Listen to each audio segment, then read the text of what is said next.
From the studios of Books in Motion, this is Jerry Sciarrio reading Wrath, the Millennium, Book 3 in the Wrath series by D.R. Roquemore. Now let's begin with Chapter 1, All Things New. The moment Jackson, Anna, and Morgan touch Chloe's arm, they see a blinding light. Less than a second later, they find themselves standing in front of a beautiful field filled with flowers of every color. In front of them is a small cottage. There are fields on every side of the cottage for about 200 yards. Beyond the fields are trees, the types of which they've never seen before. They are overwhelmed by the beauty all around them. "Do you hear that sound?" Morgan asks. "I do," says Anna. "It's almost like music. I can't quite make it out. I've never heard anything like that before." "What is it?" she asks Chloe. "It's music, but not any type the three of you have ever heard. It's creation. All of creation is singing." "Do you mean to say the trees are singing?" asks Jackson. "Not just the trees," says Chloe. "All of creation is singing. The trees, the grass, the flowers. For the past 6,000 years, all of creation has been under a curse because of sin. During that time, creation has groaned, waiting for this day. This is the fulfillment of a prophecy in Psalm 96. "Let the field be joyful, and all that is in it. Then all the trees of the woods will rejoice before the Lord." Pretty cool. "Wow, that's so awesome," says Morgan. "How many songs do they sing?" "Well, they're singing several hundred right now," says Chloe. "You can only hear one song at a time, but I can hear them all. They all blend in perfectly together, like a symphony. It would overwhelm your senses if you could hear them all. At the end of 1,000 years, you'll have a body just like mine. Then you'll be able to hear every song at the same time." "What else can you hear in your new body?" asks Anna. "This will surprise you, but I can hear the thoughts of every person on earth, including those who came back from heaven."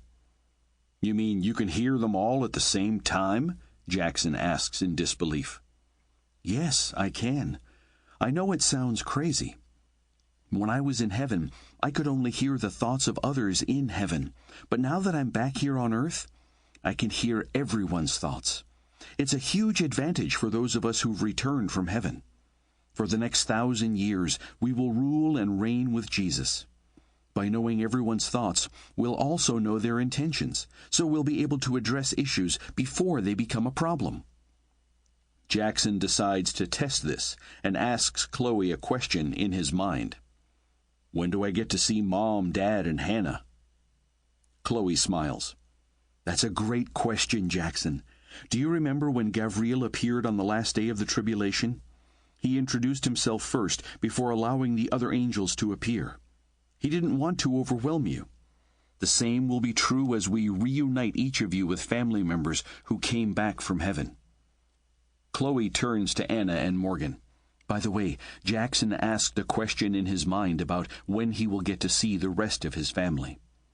Chloe turns to face Anna. "We're going to start with you, Anna." "Did my mom make it?" asks Anna nervously. "It's a little different than that." Suddenly, a young woman and a young man appear just behind Chloe. They both look as if they're in their early 20s. Jackson, Anna, and Morgan are startled by their sudden appearance. The young woman steps forward toward Anna. "Don't be afraid, Anna," she says. "My name is Elizabeth, and this is my brother Ethan." Anna doesn't recognize either of them and looks over at Chloe with a confused look on her face. "Do I know you?" Anna asks Elizabeth and Ethan. "I'm your brother, and Elizabeth is your sister," Ethan says. "I'm 4 years older than you, and Elizabeth is 2 years older than you." "But I'm an only child," says Anna. "Mom aborted us before we were born, Anna," says Elizabeth. "We grew up in heaven." Anna covers her nose and mouth with her right hand, and tears stream down her cheeks. She begins to sob uncontrollably. Elizabeth and Ethan wrap themselves around her, and all three of them cry. "I have a brother and a sister," Anna whispers through her tears. "There's a nice path there in front of..." Sample complete. Ready to continue?